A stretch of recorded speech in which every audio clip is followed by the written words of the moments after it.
ನಮಸ್ಕಾರ ವೀಕ್ಷಕರೇ, ಸರೌಂಡಿಂಗ್ ಸುದ್ದಿಗೆ ಸ್ವಾಗತ.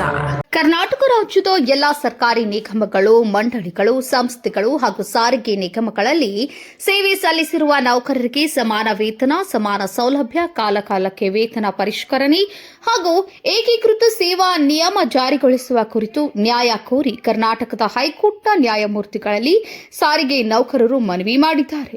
ನಮಗೆ ಈ 4 ವರ್ಷಕ್ಕೊಮ್ಮೆ ಬೀದಿಗಿಳಿದು ವೇತನ ಪಡೆಯುವ ಈ ಜಂಜಾಟಕ್ಕೆ ವಿರಾಮ ನೀಡಿ ನಮಗೆ ಶಾಶ್ವತ ಪರಿಹಾರ ಕೊಡುವುದಕ್ಕೆ ಉಚ್ಚ ನ್ಯಾಯಾಲಯದ ಮುಖ್ಯ ನ್ಯಾಯಮೂರ್ತಿಗಳು ಗಮನ ಹರಿಸಬೇಕು ಎಂದು ಮನವಿ ಮಾಡಿರುವ ಪತ್ರವನ್ನು ನ್ಯಾಯಮೂರ್ತಿಗಳಿಗೆ ಸಲ್ಲಿಸಲು ಸಿದ್ಧತೆ ಮಾಡಿಕೊಂಡಿದ್ದಾರೆ. ಪತ್ರದಲ್ಲಿ ಏನಿದೆ ಎನ್ನುವುದನ್ನು ನಾವಿಲ್ಲಿ ನೋಡುವುದಾದರೆ, ಕರ್ನಾಟಕ ರಾಜ್ಯದ ಎಲ್ಲಾ ಸರ್ಕಾರಿ ನಿಗಮಗಳು, ಮಂಡಳಿಗಳು, ಸಂಸ್ಥೆಗಳು ಹಾಗೂ ಸಾರಿಗೆ ನಿಗಮಗಳಲ್ಲಿ ಸೇವೆ ಸಲ್ಲಿಸುವ ನೌಕರರಿಗೆ ಸಮಾನ ವೇತನ, ಸಮಾನ ಸೌಲಭ್ಯ, ಕಾಲಕಾಲಕ್ಕೆ ವೇತನ ಪರಿಷ್ಕರಣೆ ಹಾಗೂ ಏಕೀಕೃತ ಸೇವಾ ನಿಯಮ ಜಾರಿಗೊಳಿಸುವ ಕುರಿತು ನ್ಯಾಯ ಕೋರಿ ಮನವಿಯನ್ನ ಮಾಡಲಾಗಿದೆ.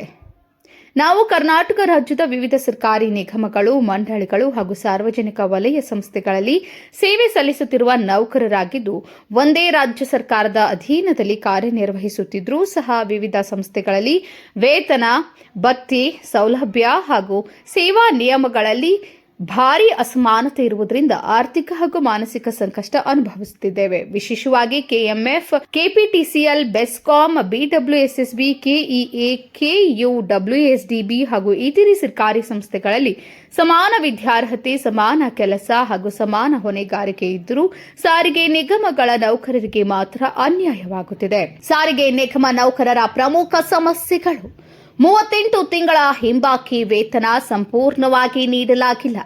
ಓಟಿ, ಡಿಎ, ಎಚ್ಆರ್ಎ, ಟಿಎ ಹಾಗೂ ಇತರೆ ಭತ್ಯೆಗಳನ್ನು ಕಾಲಕಾಲಕ್ಕೆ ನೀಡುತ್ತಿಲ್ಲ. 2024ರಿಂದ ವೇತನ ಪರಿಷ್ಕರಣೆ ಜಾರಿಗೊಳಿಸಿಲ್ಲ. ಒಂದೇ ಸರ್ಕಾರದ ಅಧೀನದಲ್ಲಿದ್ದರೂ ಇತರೆ ನಿಗಮಗಳಿಗೆ ಹೋಲಿಸಿದರೆ ಕಡಿಮೆ ಸೌಲಭ್ಯ ನೀಡಲಾಗುತ್ತಿದೆ. ಬೆಲೆ ಏರಿಕೆ ಹಿನ್ನೆಲೆ ಕುಟುಂಬ ನಿರ್ವಹಣೆ ತುಂಬಾ ಕಷ್ಟಕರವಾಗಿದೆ. ಸಾವಿರಾರು ನೌಕರರು ಸಾಲ ಹಾಗೂ ಆರ್ಥಿಕ ಸಂಕಷ್ಟದಲ್ಲಿ ಬದುಕುತ್ತಿದ್ದಾರೆ. ಭಾರತ ಸಂವಿಧಾನದ ಆರ್ಟಿಕಲ್ 14, 16, 39 ಡಿ ಇದರ ಪ್ರಕಾರ equal pay for equal work ನಮ್ಮ ಹಕ್ಕಾಗಿದೆ. ಆದ್ದರಿಂದ ಮಾನ್ಯ ನ್ಯಾಯಾಲಯವು ಕರ್ನಾಟಕ ಸರ್ಕಾರಕ್ಕೆ ಕೆಳಕಂಡಂತೆ ನಿರ್ದೇಶನ ನೀಡುವಂತೆ ವಿನಮ್ರವಾಗಿ ಪ್ರಾರ್ಥಿಸುತ್ತೇವೆ.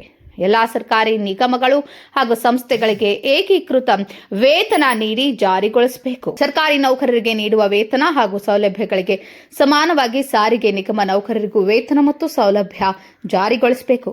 ಎಲ್ಲಾ ನಿಗಮಗಳಿಗೆ ಒಂದೇ ರೀತಿಯ ಸೇವಾ ನಿಯಮ ಜಾರಿಗೊಳಿಸಬೇಕು. 38 ತಿಂಗಳ ಬಾಕಿ ವೇತನವನ್ನು ತಕ್ಷಣ ಬಿಡುಗಡೆ ಮಾಡಬೇಕು. ಓಟಿ, ಡಿಎ, ಎಚ್ಆರ್ಎ, ಟಿಎ ಹಾಗೂ ಇತರೆ ಭತ್ಯೆಗಳನ್ನು ಕಾಲಕಾಲಕ್ಕೆ ನೀಡಬೇಕು. 2024ರಿಂದ ಬಾಕಿ ಇರುವ ವೇತನ ಪರಿಷ್ಕರಣೆಯನ್ನು ತಕ್ಷಣ ಜಾರಿಗೊಳಿಸಬೇಕು. ಸಾರ್ವಜನಿಕ ವಲಯ ಸಂಸ್ಥೆಗಳ ನೌಕರರಿಗೆ ಶಾಶ್ವತ ವೇತನ ಆಯೋಗ ರಚಿಸಬೇಕು. ಸರ್ಕಾರಿ ನಿಗಮಗಳ ನಡುವಿನ ವೇತನ ಅಸಮಾನತೆ ನಿವಾರಣೆ ಮಾಡಬೇಕು. ನೌಕರರ ಹಕ್ಕು ಹಾಗೂ ಮಾನವೀಯ ಗೌರವವನ್ನು ರಕ್ಷಿಸಬೇಕು. ಸಾವಿರಾರು ನೌಕರರು ಹಾಗೂ ಅವರ ಕುಟುಂಬಗಳ ಹಿತದೃಷ್ಟಿಯಿಂದ ನ್ಯಾಯ ಒದಗಿಸುವಂತೆ ವಿನಮ್ರವಾಗಿ ಕೋರುತ್ತೇವೆ ಎಂದು ಮುಖ್ಯ ನ್ಯಾಯಮೂರ್ತಿಗಳಿಗೆ ಪತ್ರ ಬರೆಯುವ ಮೂಲಕ ಮನವಿ ಮಾಡಿದ್ದಾರೆ. ಇದಾಗಿತ್ತು ಈ ಕ್ಷಣದ ಸುದ್ದಿ. ಇನ್ನಷ್ಟು ಸುದ್ದಿಗಳಿಗಾಗಿ ನೋಡ್ತಾ ಇರಿ ಸರೌಂಡಿಂಗ್ ಸುದ್ದಿ.